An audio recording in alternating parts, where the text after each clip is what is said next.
At age 5, my father passed away from a heart attack.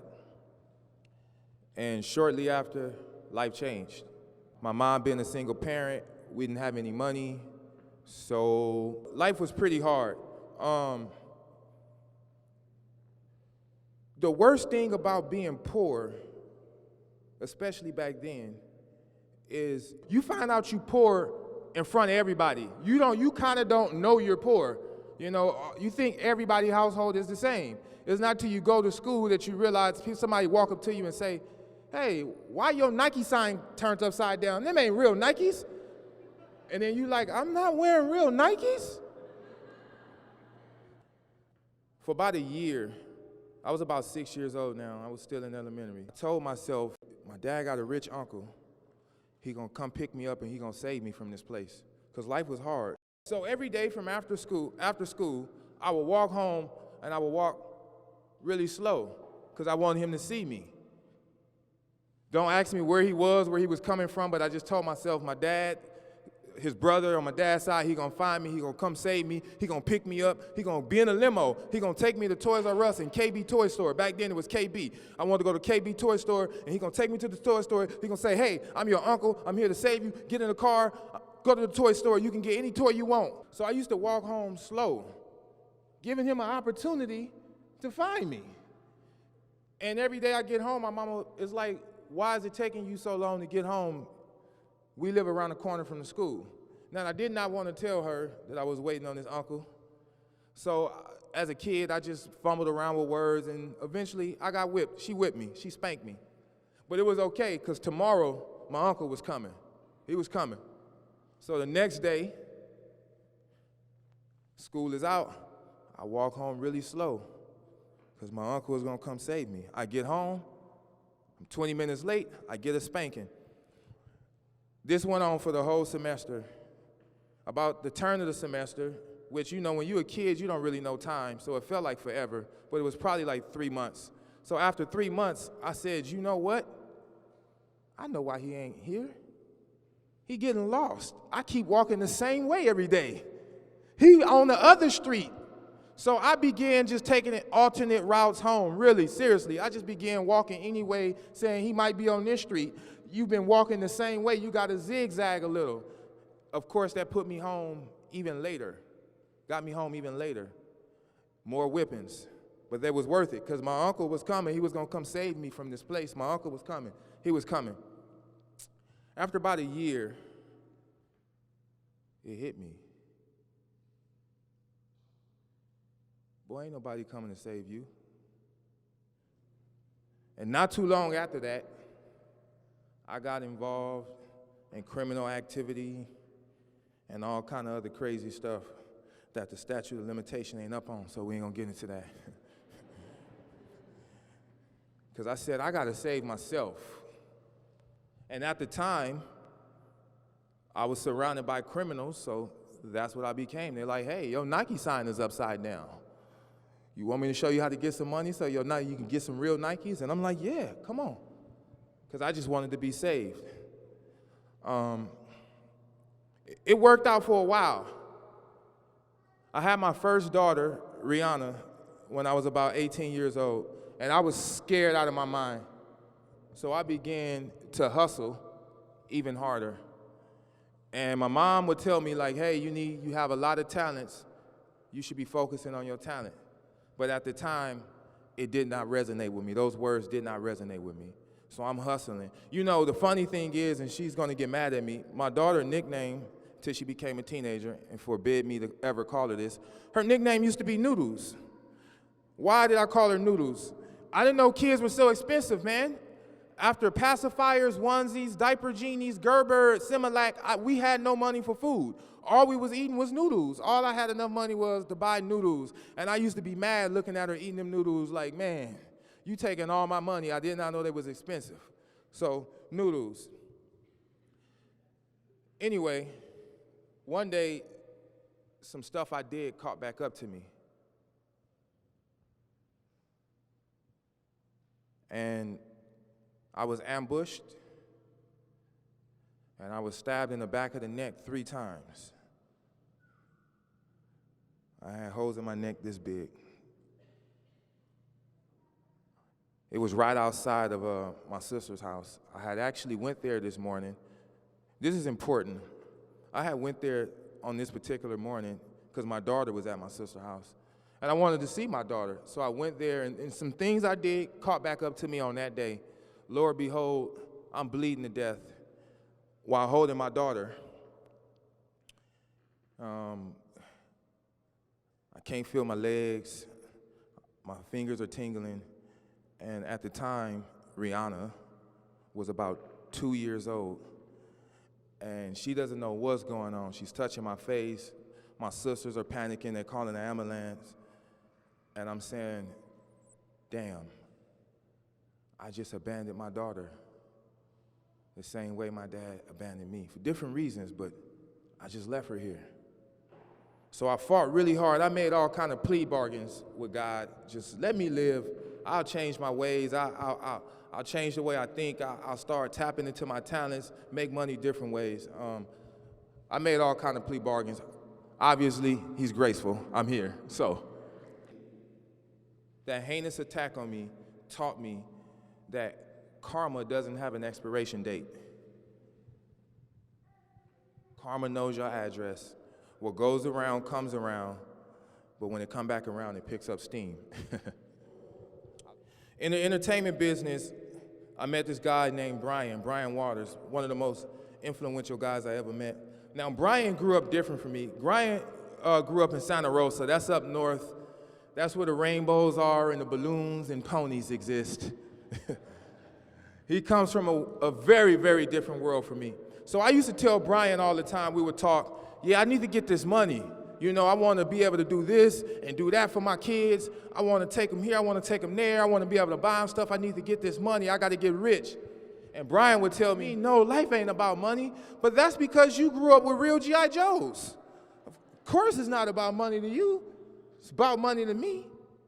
So I spent many, many moons on the road, traveling, working on my craft. Which brings me to my point. Now, I'm able to, my youngest daughter, Rael, my oldest daughter, I say, we're going to the store. I like doing that. Come on. And I tell my youngest daughter, she's 11 going on 12, get whatever you want. And I stand there and watch with pride, because remember, my uncle was supposed to do this for me. So now I'm living vicariously through my kids. Get what you want. So she's picking out what she wants, because all my hard work has paid off. The long nights, not being there for days and weeks at a time, I can say, get what you want. So I did that, and it felt really good. And they called me, especially my teenager dad, hey, what you doing? And I always know when she wants something, because she pretends to be interested in what I'm doing. Dad, what are you doing? I'm reading. Really? What book? Fifth Year Law of Power. Who's that by? And I'm on the other end of my phone like, she wants something. But I yearn for that attention. Feels good to provide for them. So here's my point. So today, I woke him up early. I'm excited. Come on, I want you to be there. And I'm reminiscing with my daughter about how she used to want me to rock her on the pillow. She's 15 going on 16. And all she want me to do, excuse my language, is leave her the hell alone. Seriously.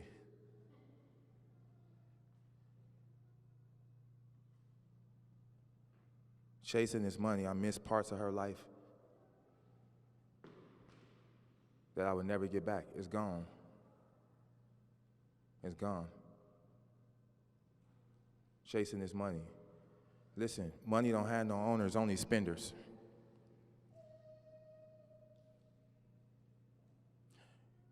Happiness don't derive from money. Happiness derives from love. Sounds weird, but remember where I started from. I started from the mud. Before I had any money, any fancy cars, or anything like that. Started from the mud, and I believed money was a tell-all in all. And I kind of found out the hard way that money don't improve the quality of your life. Relationships do. No matter how big your mansion is, you can only sleep in one room at a time. Huh? No matter how many cars you have, you can only drive one at a time, unless you know something I don't know. Money don't have no owners, only spenders. Don't sacrifice your relationships, your true relationships. That holds the value to your life. What good is having a lot of money, a big old house, and nobody to share with? You're empty. That's why a lot of times we see entertainers, and don't forget I'm from this business, with an entourage. And we all looking like, look at them people, just, they leeches. He knows that, but he's lonely. What is he gonna do? Talk to his damn Lamborghini? The Lamborghini ain't gonna talk back. He needs somebody to talk to, even though they leeches, but I don't have no quality relationships, but I need people. So they leeches, I need people, just be around me, because I'm lonely in this big old 22-bedroom mansion. Because I chase money, and I never fostered the relationships and nourished relationships. So I tell you that because I've been on both sides, and I want to be the bridge between the haves and the have-nots. Because when some of the things Brian used to tell me, I disqualified him. Like, what do you know? You had G.I. Joes, and look, your Nike Stein is right side up. You don't know. So I disqualified the things he had to say, but living it, I understand now. Success comes from happiness. There is no dollar amount. Spending time with my children now, trying to be in their business, is what's important, because I love them and they love me. Me and my woman, we've been together 11 years, and I remember one time we stayed in a place. We had roaches, rats, ants, and gnats. I'm not playing, but it was our place. And we had a lot of good memories in there. And I used to tell her, man, we're going to be out of here. You know, one day we're going to have stainless steel appliances. We're going to have wood floors and fireplaces. We used to just reminisce, have pillow fights, eat unhealthy food, watch bootleg DVDs, and talk about making it out that place. I have a way nicer place. We have everything on our wish list now. She'll tell you everything on our wish list. But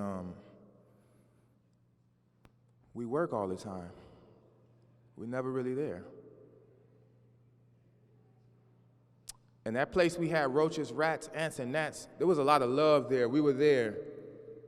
So in where I'm going with this is we kind of sacrifice that, because it's a house, but it's only a home if love is there. And if we work in our fingers to the bone and can't be there and enjoy it, what good is it?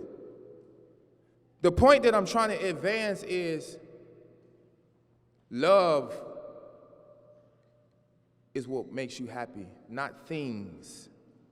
Because you can't take none of this with you when you go anyway. I've never seen a U-Haul follow a hearse. You can't take it with you.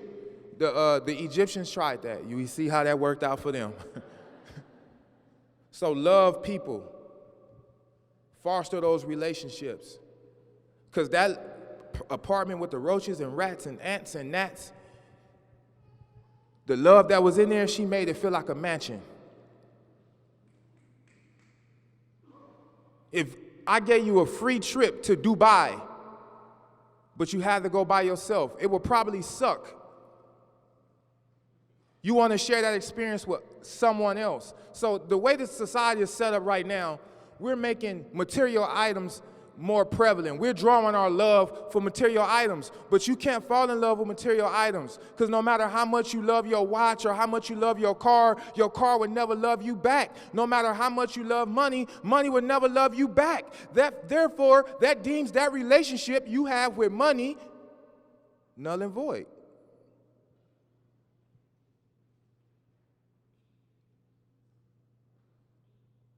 Work on your person-to-person skills, especially in today's environment. I learned some of these things the hard way. Lucky for me, I still have time. But this morning when I got up, this is why I wanted to bring this word to you, because I was playing. She used to love to play with me. She's a teenager, I get it. But it hit me. I missed that time. Look at me in my fancy suit, going to go talk about what I accomplished at the cost of missing a lot of years of her life. And it's unfair for me to say, hey, go back to wanting to be on my lap. No, you missed that phase. I'm over here in this phase now, Dad. So I have to swallow that pill. The pain you're going to go through, the phases you're going to go through, the ups and downs will be necessary for your growth, okay? You've been to a hospital before, right? When that thing go doo straight across, what does that mean? You're dead, right? When it's going dee, dee, dee, dee, dee, you're alive. In life, you will have ups and downs. It just means you're alive. Don't take life so seriously, all right? You're not gonna survive it anyway.